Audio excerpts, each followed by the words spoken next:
کرتے رہیے، اس لیے کہ نصیحت کرنا مومنین کو فائدہ دیتا ہے۔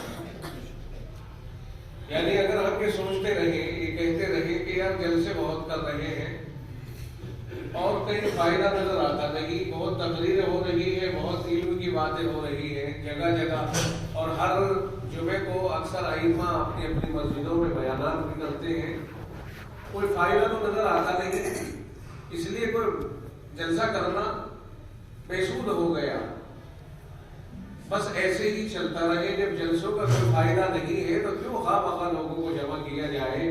جتنا سمجھا رہے ہیں اتنے ہی خواہ مخواہ بگاڑ آ رہا ہے۔ بعضوں کو ہم نے یہ کہتے ہوئے سنا ہے۔ ایسا نہیں کہ صرف میں کوئی فسانہ کہہ رہا ہوں، یہ آپ نے بھی سنا ہوگا اس طرح سے جو میں نے آپ کے سامنے ذکر کیا ہے۔ کتاب جلسے بھی بہت ہو رہے ہیں لیکن کوئی فائدہ نہیں، قوم جہاں تھی اس سے بھی پیچھے چلی گئی، گڑھے میں جا رہی ہے، وغیرہ وغیرہ اس طرح کی باتیں ہیں۔ میں سمجھتا ہوں کہ یہ قرآن کریم کے اس فیصلے کے خلاف ہے جس میں اللہ نے آقا کو ارشاد فرمایا، ہمارے پیغمبر اعظم صلی اللہ علیہ وسلم کو کہ وَذَكِّرْ فَإِنَّ الذِّكْرَىٰ تَنفَعُ الْمُؤْمِنِينَ، آپ سمجھاتے رہیے اس لیے کہ سمجھانا مومنین کو فائدہ پہنچاتا ہے۔ تو قرآن کریم کی ایک طرف یہ قرآن کریم کا بیان ہے اور دوسری طرف ہمارا یہ تبصرہ ہے ہٹیا۔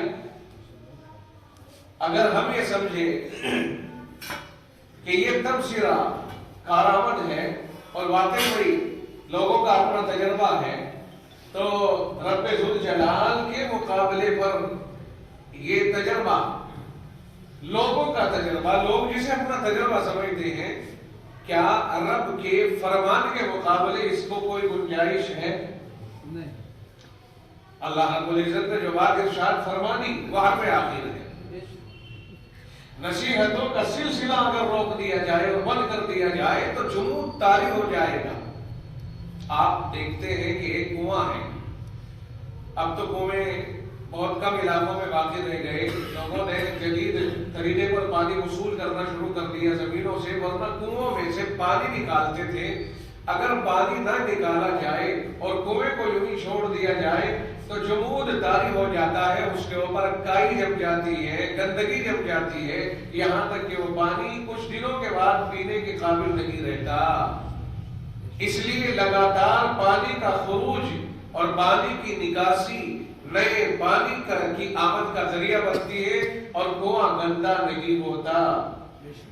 جس طرح ہم یہ سمجھتے ہیں کہ پیچھے سے نیا پانی آتا رہے گا جبکہ آپ یہ پرانا پانی استعمال کرتے رہیں گے، اسی طرح مستقل نصیحت کرتے رہیے، لوگوں کے اوپر سے یہ کمزوریاں دور ہوتی رہے گی اور نیا نیا اثر پڑتا رہے گا، یقیناً لوگ اس سے فائدہ اٹھاتے چلے جائیں گے اور حسب منشائے خداوندی پھر اسلام کا کام بھی ہوتا رہے گا اور مومنین اس سے فائدہ بھی اٹھاتے رہیں گے۔